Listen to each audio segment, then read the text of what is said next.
नमस्कार, आप देख रहे हैं किसका गढ़ छत्तीसगढ़ और मैं हूं आपके साथ प्रीति चौहान। इस पूरे शो में हमारे साथ यहाँ हमारे सहयोगी भी होंगे सुनील वर्मा जी, आपका भी बहुत बहुत स्वागत है। आने वाले कुछ ही महीनों में हम आपको बता दें कि छत्तीसगढ़ विधानसभा चुनाव होने वाले हैं। ऐसे में छत्तीसगढ़ चर्चा का विषय बना हुआ है। छत्तीसगढ़ में लगातार कई पॉलिटिकल यानी कि राजनीतिक मूवमेंट्स है, वहां पर बातचीत निकल कर सामने आ रही है। ऐसे में कांग्रेस बीजेपी के बीच अभी भी कई तरह की दरारें देखने को मिलती हैं। सभी पार्टियों के दिग्गज नेता मैदान में उतरकर अपनी अपनी दावेदारी पेश करने की कोशिश में है, लेकिन जहां एक तरफ कांग्रेस अपनी सत्ता को बरकरार रखना चाहती है तो वहीं दूसरी तरफ बीजेपी ने सत्ता में वापसी के लिए कोई कोर कसर नहीं छोड़ी है। क्या सुनील जी? जी हाँ, बिल्कुल सही बात है। छत्तीसगढ़ 33 जिलों वाला छत्तीसगढ़, 90 विधानसभा सीटों वाला छत्तीसगढ़ और वो छत्तीसगढ़ जिसमें इस समय पर तीनों पार्टियां, मुख्यतः कहें तो कांग्रेस और बीजेपी, इनमें 36 का जो आंकड़ा है वो अब सामने नजर आएगा जब चुनाव का बिगुल बज जाता है, जब चुनाव की दुंदुभी बज जाती है और जिस समय पूरा छत्तीसगढ़ चुनाव के रंग में रंग जाता है। और उसी समय पर हम आप लोगों के लिए कार्यक्रम लेकर आते हैं किसका गढ़ छत्तीसगढ़, जिसमें आज से लेकर मतगणना तक हम आपको एक एक सीट का विश्लेषण करके देंगे। हम वहां के बनते बिगड़ते सियासी समीकरणों पर बात करेंगे और न्यूज़ इंडिया की पूरी टीम तैयार है फील्ड में। हमारे हर विधानसभा सीट पर वो मौजूद होंगे और प्रीति चौहान जी के साथ वो हमेशा आपको हर दिन हर रोज आपको हर सीट का एक ना एक विश्लेषण देंगे। और सुनील जी, मैं ना अभी रायपुर भी कुछ महीनों पहले गई थी तो वहाँ एक स्लोगन है, छत्तीसगढ़िया सबसे बढ़िया। तो जो छत्तीसगढ़ के लोग हैं ये देख रहे होंगे तो रिलेट कर पाएंगे इससे कि वहाँ चुनाव भी अगर होगा तो इस बार बहुत ही बढ़िया होगा। सबसे पहले रिपोर्ट आपको दिखाएंगे, उसके बाद फिर 2-3 मेहमान हमारे साथ होंगे, छत्तीसगढ़ के इस चुनावी समीकरण पर हमसे चर्चा करेंगे। सबसे पहले रिपोर्ट।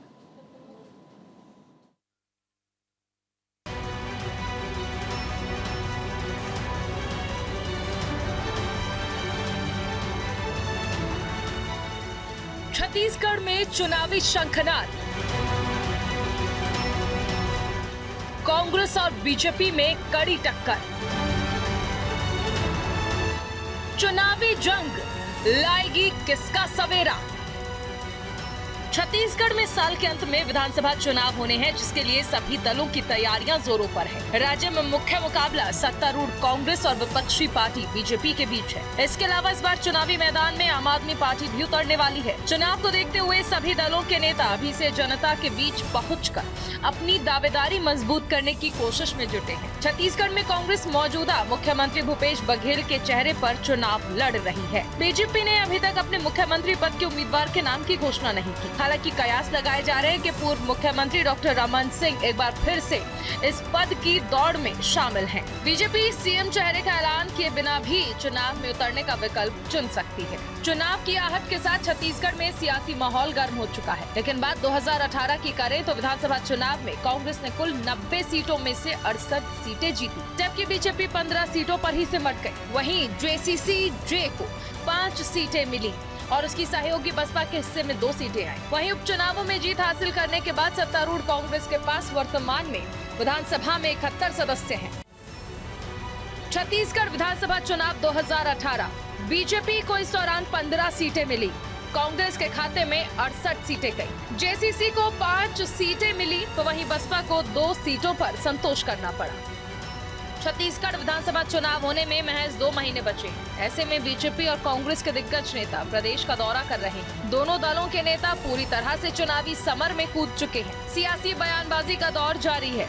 इस बीच बीजेपी ने आगामी छत्तीसगढ़ विधानसभा चुनाव के लिए 21 उम्मीदवारों की पहली सूची जारी कर दी है। मुख्यमंत्री भूपेश बघेल लगातार विधानसभा क्षेत्रों का दौरा कर रहे हैं और साथ ही अपनी योजनाओं के जरिए कांग्रेस के पक्ष में माहौल बनाने की कोशिश कर रहे हैं।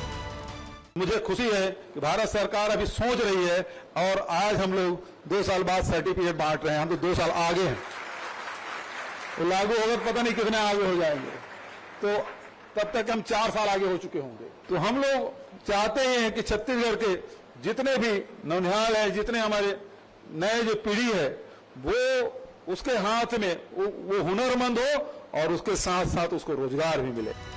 सीएम भूपेश बघेल के दावे अपनी तरफ, लेकिन बीजेपी के शीर्ष नेताओं का मानना कुछ और ही है। गृह मंत्री अमित शाह, बीजेपी अध्यक्ष JP नड्डा लगातार राज्य का दौरा कर रहे हैं और भूपेश सरकार की खामियां उजागर कर रहे हैं। भ्रष्टाचार और चाटुकारिता में व्यस्त है मुख्यमंत्री जी, उनको अपने वादे याद नहीं है। उन्होंने 36 बड़े वादे किए। मैं पूछने आया हूं वो वादों क्या हुआ। 36 बड़े वादे किए थे, उसमें से 19 वादे आपने समाप्त नहीं किए। चुनावी साल में सियासी घमासान अपने चरम पर है। देखना होगा विधानसभा चुनाव में जनता हाथ का साथ देगी या फिर राज्य में कमल खिलाएगी। Bureau report, news India. इस मुद्दे पर बातचीत करने के लिए तमाम मेहमान जुड़ गए हैं। एक बार जल्दी से आपको मिलवा भी देते हैं। हमारे साथ सुनील शर्मा होंगे, रेजिडेंट एडिटर हैं हमारे चैनल न्यूज़ इंडिया 24/7 के। साथ ही हमारे सहयोगी भी हैं। आपका बहुत बहुत स्वागत। पहले वैसे स्वागत तो मैंने कर ही लिया है। अनिल पुसदकर स्टेट हेड है हमारे छत्तीसगढ़ के, और मुकेश शर्मा होंगे प्रदेश प्रवक्ता हमारे साथ बीजेपी छत्तीसगढ़ से। साथ ही विजय कुमार झा जी प्रदेश के प्रवक्ता आम आदमी पार्टी छत्तीसगढ़ से। श्री कुमार मेनन होंगे प्रवक्ता हैं ये कांग्रेस पार्टी के छत्तीसगढ़ के। आप सभी का सबसे पहले बहुत बहुत स्वागत न्यूज़ इंडिया के इस बड़े प्लेटफॉर्म पे, बड़े मंच पे।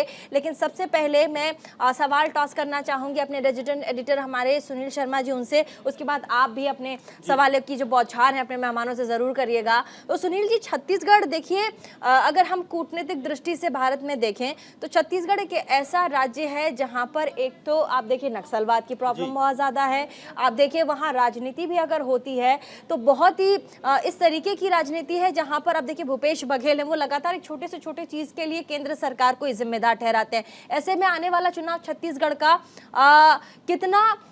कितनी बड़ी चुनौती लेकर आएगा, सबसे पहले केंद्र सरकार के लिए, और दूसरी क्या एक बार फिर से भूपेश बघेल वहां के सत्ता की डोर जो है वो संभाल पाएंगे? जी हाँ, बिल्कुल सही सवाल है और लगभग यही सवाल इस समय सबके जहन में है, छत्तीसगढ़ के लोगों के जहन में है। और अनिल जी क्योंकि हमारे साथ जुड़े हुए बहुत वरिष्ठ पत्रकार हैं और काफ़ी समय से इस राजनीति को गौर से देख रहे हैं, अनिल जी से ही हम सीधे इस सवाल को लेते हैं। अनिल जी, क्या भूपेश बघेल का खेल रहेगा बरकरार या रमन सिंह बनेंगे नए किंग? क्या लगता है आपको? अनिल जी, आवाज पहुंच पा रही है मेरी आप तक? जी चलिए, हो सकता है शायद वहाँ तक हमारी आवाज़ नहीं पहुँच पा रही प्रीति, लेकिन हाँ ये बात सही है कि भूपेश बघेल ने जिस प्रकार से इस समय पर एक छोटी से छोटी चीज को भी योजनाओं के रूप में लाकर हर आदमी का ध्यान है बड़े मंच पर, वो जिस तरह से दिखाते हैं। जी हाँ, हर मंच पे उन्होंने आज भी अगर उन्होंने आज एक नई अपनी एक घोषणा की है जिसमें ये कहा है कि स्त्रियों के साथ अगर कोई भी दुष्कर्म करता है, छेड़छाड़ करता है तो उसे सरकारी नौकरी नहीं मिलेगी। इस तरह से छोटी चीज़ों को उन्होंने योजनाओं में करके हर तबके के लिए, हर व्यक्ति के लिए, खासकर धान की खरीद में जो किसानों के लिए उन्होंने काम किया है वो वाकई में काबिले तारीफ है। और वो काम, उसी काम के नाम पर वो आगे वोट मांगने जा रहे हैं, उसी काम के नाम पर वो कह रहे हैं कि एक बार फिर से हम कांग्रेस को छत्तीसगढ़ में लाना चाहते हैं। प्रीति, तो सवालों का सिलसिला शुरू करते हैं सुनील जी। हमारी बातचीत जो है तमाम लोगों से एक बार जल्दी से हो जानी चाहिए। हमारे जो छत्तीसगढ़ के हेड हैं थोड़ी देर में हमारे साथ जुड़ जाएंगे, लेकिन शुरुआत करते हैं बीजेपी के प्रवक्ता हमारे साथ मुकेश शर्मा जी। आपका बहुत बहुत स्वागत मुकेश जी। जी नमस्कार सर। सबसे पहले आप ये बताइए कि कई ऐसे आर्टिकल्स आए हैं बाहर और एक डेटा भी ये बताता है, क्योंकि भूपेश बघेल एक बहुत बड़ा चेहरा है छत्तीसगढ़ के और कहा जाता है कि उनका जो नशा है वो अभी भी छत्तीसगढ़ के लोगों से उतरा नहीं है। तो शायद इस बार छत्तीसगढ़ बीजेपी के लिए थोड़ा मुश्किल होगा, चुनौती हो सकती है। इससे कैसे पार पाएंगे आप लोग, पार कैसे लगा पाएंगे अपनी पार्टी की नैया को छत्तीसगढ़ में? देखिए, वर्तमान सरकार कांग्रेस पार्टी की भूपेश बघेल की वो प्रचार प्रसार में बहुत उनकी मास्टरी है। वो करते तो कम है लेकिन बताते ज्यादा हैं, चाहे वो अखबारों के माध्यम से हो, इलेक्ट्रॉनिक मीडिया में हो। मैं आपको याद दिला दूं, हाँ। अब ये 36 वादे वाली बात थी। इनका पुराना जन घोषणा पत्र आया था। जन घोषणा पत्र में लोगों को पता नहीं इनको क्या लगा कि कांग्रेस पार्टी पे लोगों की विश्वसनीयता इतनी कम क्यों है, क्यों लगा कि वो उनको अपना हाथ में गंगा जल लेके घोषणा पत्र जारी करना पड़ा। और उसके बाद भी बड़ी मजाक की बात है, उसके बाद भी जो इनका प्रमुख बिंदु था, इन्होंने कहा कि पूर्ण शराबबंदी लागू करेंगे हम छत्तीसगढ़ में। लेकिन क्या मजाक इन्होंने हमारी बहनों के साथ किया है। 1 करोड़ बहनें इंतजार कर रही है, कहाँ है शराबबंदी? मुख्य मुद्दा था, मुख्य बिंदु था। घूमे थे ये पूरे प्रदेश के अंदर में, हम शराबबंदी करने वाले हैं, और फिर अभी बताएंगे, इनके प्रवक्ता बताएंगे कि हमने ये कर दिया, फिर शराबबंदी से करने से क्या हो जाता छत्तीसगढ़ प्रदेश में, फिर हमने समिति बनाई, फिर हमने ये किया। अरे भाई, आपका मुख्य बिंदु था, आपने वो किया नहीं। और मैं आपको बताऊं, इन्होंने वादे तो किए हैं, ये भूल गए। ये इतना बड़ा पुलिंदा, इतना बड़ा ये पुलिंदा लेके आए थे जन घोषणा पत्र का। ठीक है सर, मैं तो कहता हूँ कि एकदम मैं सबसे ठीक है, छोटे छोटे शब्द में थोड़ा जवाब दीजिएगा, समय हमारे पास थोड़ा कम है। ठीक है सर, हम सवालों के जवाब को अगर छोटा रखेंगे क्योंकि समय हमारे पास कम है और बहुत सारे मेहमान हैं, सबको समय देना होगा। सुनील जी हमारे साथ जुड़ गए हैं, हम वहाँ के हमारे जो हेड हैं उनसे अगर आप सवाल लेना चाहें। जी अनिल जी, मेरा सवाल था जो कि पहले भी था कि अभी जब हमने एक छोटा सा वीडियो देखा जिसमें भूपेश बघेल कहते हैं कि हम हिंदुस्तान में जितनी भी सरकारें हैं उन सब से जो काम उन्होंने किया है उनसे हम 2 साल आगे चल रहे हैं। ऐसा कौन से काम उन्होंने ऐसे किए हैं जिसके कारण वो इतना कॉन्फिडेंट हैं कि हम बाकी सबसे 2 साल आगे हैं, जबकि अभी बीजेपी के प्रवक्ता ने उन्हें बताया कि उन्होंने तो घोषणा पत्र के वादे ही पूरे नहीं किए। आरोप प्रत्यारोप तो चलते रहेंगे, लेकिन जो आगे चल रही है, जो भूपेश जो दावा कर रहे हैं भूपेश बघेल, वो इस लिहाज से भी कर रहे हैं कि कोरोना काल में जब आर्थिक मंदी थी, जब लोगों के पास रोजगार नहीं था, उस समय भी कोरोना के समय जो है भूपेश बघेल सरकार ने बहुत अच्छा मैनेजमेंट किया था। उस समय भी बेरोजगारी को उन्होंने बेरोजगारी दर को उन्होंने मेंटेन करके रखा था, रोजगार उन्होंने बहुत उपलब्ध कराया है। दूसरी बात, जो यहाँ पर जो गांधी जी का सपना था ग्राम स्वराज का, उस कंसेप्ट पर उन्होंने काम किया है। गांव-गांव में उन्होंने जो है स्व सहायता समूह को मजबूत किया है। उसके अलावा जो है गौठान खोल के हैं और गांव के युवाओं को भी जो है गोबर और अन्य खाद और निर्माण से ग्रामीण कुटीर उद्योग से जोड़कर उन्होंने जो आगे अपनी अर्थव्यवस्था को मजबूत किया, ग्रामीण अर्थव्यवस्था जिसको कह सकते हैं मजबूत किया। उसके आधार पर उनका दावा जो है वो कहीं न कहीं ऐसा लगता है कि उनको ये दावा करने का हक है। जी ठीक है, आपका जवाब हमने ले लिया है, लेकिन हमारे साथ देखिए अब क्योंकि चुनावी दौर है सुनील जी, और काउंटर सवाल और जवाब तो आते ही रहेंगे, और ऐसे में चुनावी दौर में प्रत्यारोप आरोप ना लगें तो फिर चुनाव का मजा भी नहीं है। कांग्रेस पार्टी से हमारे साथ प्रवक्ता जुड़े हुए हैं हमारे साथ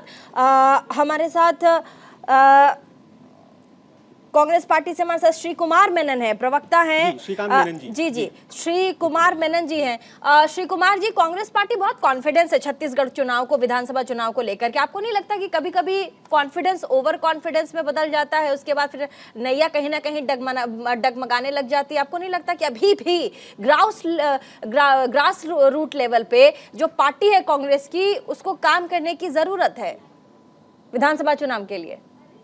प्रीति जी, निश्चित रूप से कॉन्फिडेंस होना चाहिए और कॉन्फिडेंस नहीं होना चाहिए, ये बात से मैं सहमत हूं, लेकिन छत्तीसगढ़ के अंदर वो बात नहीं है। छत्तीसगढ़ के अंदर हम 2 लेवल पे काम कर रहे हैं। एक, हमारे साथ प्रो इनकम्बेंसी है, छत्तीसगढ़ गवर्नमेंट के द्वारा भूपेश बघेल जी के नेतृत्व में जो काम किया गया है, उन कामों को लेकर जो जनता के बीच में एक अच्छा माहौल है, वो हमारे लिए प्रो इनकम्बेंसी है। और हमारे साथ एक और खास बात यह है कि जो मोदी सरकार के खिलाफ एक इनकम्बेंसी है, एक महंगाई को लेकर, बेरोजगारी को, जनता का जो आक्रोश है, उसका भी लाभ हमको मिलेगा। तो दोनों तरीके से लाभ हमको मिलने वाला है। जहां तक मैं बात करना चाहूंगा कि समय की बात, पिछले हमारी सरकार बनने के बाद, प्रीति जी आपको भी मालूम है, पूरे देश के अंदर में 6 महीने के अंदर लोकसभा हुए, उसके बाद 6 महीने के अंदर नगर निगम के और पंचायत के चुनाव हुए थे। उसके बाद 1.5 से 2 साल कोरोना का, कोविड का जो काल रहा है, ऐसा काल का भयावह काल था। उसके बाद भी इन 4.5 सालों के अंदर में भूपेश बघेल जी की सरकार ने जो उन्होंने घोषणा पत्र के अंदर वादे किए थे, उनमें से अधिकांश जो ऐसे जो आम जनता से जुड़े हुए, किसानों से, मजदूरों से, महिलाओं से जुड़े हुए ऐसे मामले थे जिसको लेकर, चाहे बिजली बिल हाफ करने का मामला हो, चाहे आदिवासी अंचलों में जो उत्पादों को जो सही मुआवजा, सही रेट देने का मामला हो, हर मामले में जैसा हम लोगों ने वादा किया था वैसा हमने काम किया। और उसके ही कारण हम जब 68 में थे, पिछले चुनाव में लगातार जितने भी उपचुनाव हुए, कांग्रेस पार्टी ही जीती है। और आज जहां तक बात भाजपा की करना चाहूंगा, भाजपा के अंदर अभी मुख्यमंत्री का चेहरा वो घोषित नहीं कर पा रहे। अभी तक पार्टी मुख्यमंत्री का चेहरा घोषित नहीं कर पा रही। अमित शाह जी आ रहे हैं, मोदी जी आ रहे हैं, सब आ रहे हैं। जैसा वो कर्नाटका में भी गए थे, कर्नाटका में भी अमित शाह जी ने घोषणा करके आए थे कि 136 सीट वो जीतेंगे, लेकिन कर्नाटका की जनता ने कांग्रेस पार्टी को 136 सीट दी। वही हाल ठीक है। हिमाचल का मामला था। ठीक है। तो ओवर कॉन्फिडेंस अमित शाह जी और मोदी जी में है, भाजपा में है, कांग्रेस पार्टी के में अंदर नहीं ओवर है। ठीक कॉन्फिडेंस नहीं है, है। अब हमारे कॉन्फिडेंस साथ है, काम की आम आदमी कॉन्फिडेंस पार्टी है। के भी प्रवक्ता जुड़ गए, विजय कुमार झा जी, आपका स्वागत सबसे पहले हमारे इस न्यूज इंडिया 24/7 चैनल पर। विजय कुमार झा जी, आप आम आदमी पार्टी के प्रदेश के प्रवक्ता हैं, लेकिन आम आदमी पार्टी वहां चुनाव भी लड़ेगी, विधानसभा चुनाव छत्तीसगढ़ में, लेकिन ऐसे में एक जो कांटा है वो फंसा हुआ है। अब आम आदमी पार्टी इंडिया अलायंस का हिस्सा है, इंडिया अलायंस जहां पर इंडिया कांग्रेस का वर्चस्व है, इंडिया अलायंस में तमाम पार्टियां हैं। अब ऐसे में छत्तीसगढ़ एक ऐसा राज्य है जहां पर कांग्रेस की धाक है। अगर आम आदमी पार्टी वहां से चुनाव लड़ती है, विधानसभा चुनाव, आपको नहीं लगता कि आप कांग्रेस की सीटें काट ले जाएंगे? और ऐसे में इंडिया अलायंस में जो आपका जो अभी जिस तरीके से आप लोग आगे बढ़ रहे हैं तमाम पार्टियों के साथ, परस्पर एक दूसरे के सहयोग से जिस तरीके से आप तमाम मुद्दों पर बातचीत कर रहे हैं, तो छत्तीसगढ़ में कहीं ना कहीं कलेश वाला एक ये लग रहा है कि आप लोग पार्टिसिपेट करेंगे लेकिन अंदरूनी कलह नजर नहीं आएगी। क्या कहेंगे इस पर? देखिए, आम आदमी पार्टी इंडिया में तो है, लोकसभा चुनाव छत्तीसगढ़ आम आदमी पार्टी पूरी ताकत से चुनाव लड़ रहे हैं। दोनों पार्टी बोल रहे हैं मुख्यमंत्री का चेहरा नहीं है। भारतीय जनता पार्टी ये समझ नहीं पा रही है कि मुख्यमंत्री रमन सिंह बनेंगे कि नंद कुमार शाह जी बनेंगे। दूसरी ओर कांग्रेस में भी टीएस सिंहदेव जी रहेंगे कि भूपेश बघेल जी रहेंगे।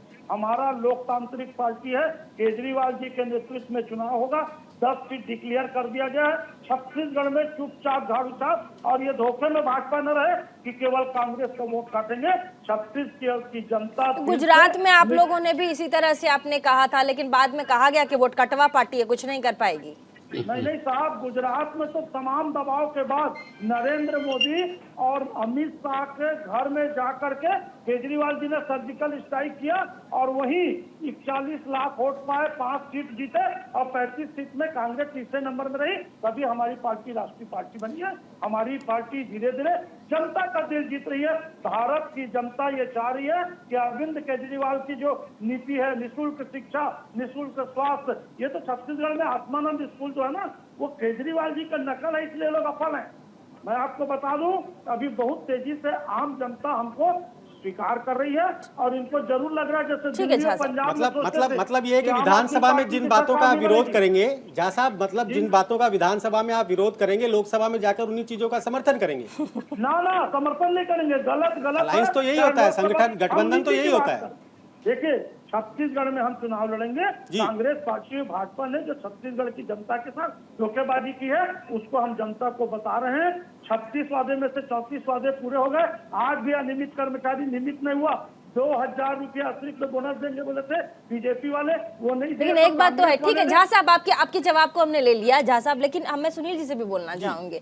आपने जिस तरह से अभी झा साहब अपनी बातों को रख रहे थे, बहुत कॉन्फिडेंट लग रहे हैं, कॉन्फिडेंट लग रहे हैं आम आदमी पार्टी को लेकर के कि नहीं हम लड़ेंगे और आप देखिएगा जिन 10 सीटों की हम बात करें उसे हम निकाल ले जाएंगे। लेकिन हम वोट कटवा पार्टी की बात कर रहे थे। सुनील जी, आपको क्या लग रहा है कि आप एक तरफ पार्टी अलायंस के साथ जुड़ रहे हैं जो कि इंडिया अलायंस है, ऊपर से आप 10 सीटों पर चुनाव लड़ने की बात भी कर रहे हैं, तो ऐसे में नुकसान तो कांग्रेस पार्टी का होगा क्योंकि कांग्रेस की सरकार है। क्या कहेंगे इस पर? बिल्कुल आप नुकसान तो उनका ही कर रहे हो जिनको लोकसभा में आप समर्थन करना चाह रहे हो, उनका नुकसान कर रहे हो। और सबसे बड़ी बात, जो आपकी जो स्टाइल थी, आपके जो तरीका था, उस चीज को तो कांग्रेस ने वैसे भी अपना लिया। मोहल्ला क्लिनिक छत्तीसगढ़ में चल रहे हैं, बिजली फ्री छत्तीसगढ़ में दे रहे हैं, फिर आप नया क्या लेके आएंगे? हम असल ला के बताएंगे। देखिए, कल छत्तीसगढ़ में विद्युत उत्पादन होता है और आप बिजली में धोखा दिए, बिजली बिल हाफ बोले और बाद में सेक्रेटरी मनी बढ़ा करके डबल आपने वसूल लिया। पंजाब में और दिल्ली में निःशुल्क शिक्षा, निःशुल्क स्वास्थ्य और 0% बिजली बिल, इसको हम जमीनी स्तर पर पालन करके बताएंगे। नकल किया है, इनके पास अकल नहीं है, अकल केवल अरविंद केजरीवाल जी के पास। ठीक है, मुकेश शर्मा जी क्या कहेंगे? आम आदमी पार्टी से विजय कुमार झा जी भी बहुत कॉन्फिडेंट लग रहे हैं, इधर कांग्रेस पार्टी के जो प्रवक्ता है वो तो कॉन्फिडेंट है, मैंने कहा भी कि ओवर कॉन्फिडेंट कभी कभी डुबा भी देता है। मुकेश शर्मा जी क्या कहेंगे आप? ऐसे में दो पार्टियां हैं, एक तो है कांग्रेस पार्टी, दूसरी तरह अलायंस में पार्टी आम आदमी पार्टी, वो भी चुनाव लड़ रही है। वे बीजेपी एकमात्र अकेली पार्टी रहेगी जो चुनाव लड़ेगी और कैसे पार पाएगी? जल्दी से जवाब दीजिए इस पर। प्रीति जी, कुछ भी स्पष्ट नहीं है इनको। मैं तो कहता हूँ, मैं दावे के साथ कहता हूँ कि एक योजना बता दीजिए जिनका क्रियान्वयन किया हो और परिणाम दिख रहा होगा। एक योजना पूरे के पूरे 5 साल तक खाली इन्होंने प्रचार प्रसार किया है कि कहनी कथनी में फर्क है। और मैं आपको बता दूं, जब से कांग्रेस की सरकार बनी है, ये शांति का टापू छत्तीसगढ़ अराजकता का माहौल यहाँ पे खड़ा हुआ है। अराजकता का माहौल है, मैं दावे के साथ कह सकता हूँ। तो कहीं ना कहीं कांग्रेस पार्टी के इन सब नीतियों से, इनके तुष्टीकरण की नीतियों से छत्तीसगढ़ की जनता परेशान है। ठीक है। और 2023 के अंदर में जवाब देने के लिए तैयार है। इनसे प्रश्न पूछेगी, इनके पास जवाब नहीं है। शराबबंदी का बात किया नहीं कांग्रेस के प्रवक्ता भाई ने, और कर भी नहीं सकते, लेकिन बहनों को याद है। ठीक है, बहनों को याद है कि आपने वादा करके। बहुत बहुत शुक्रिया तमाम मेहमान हमारे साथ इस छत्तीसगढ़ के स्पेशल सेगमेंट में जुड़े। स्पेशल थैंक्स टू हमारे रेजिडेंट एडिटर साहब हमारे साथ भी जुड़े हुए हैं। सुनील शर्मा जी, आपका भी बहुत बहुत शुक्रिया, आपने भी बहुत मेरी मदद की। लेकिन देखिए, वाकई में देखने वाली बात होगी कि आने वाले समय में विधानसभा चुनाव है और ऐसे में छत्तीसगढ़ एक ऐसा आप राज्य देखते हैं जहाँ पर कांग्रेस पार्टी की ज़बरदस्त धाक है और भूपेश बघेल जो कितने बड़े नेशनल चेहरे हैं, क्या उनको वहाँ पर बीजेपी एक बहुत बड़ी चुनौती दे पाएगी। हालांकि इस पर चिंतन मंथन तो चल ही रहा है, लेकिन आने वाले समय में जो रिजल्ट है, जो आउटकम है, वो ज्यादा क्लियर हो पाएगा। फिलहाल छोटे से ब्रेक ले रुकेंगे, कहीं मजा आएगा, देखते रहिए न्यूज़ 24/7। साथ ही देखना ना भूलें हमारे 6:30 बजे का special episode, special segment Chhattisgarh किसका होगा।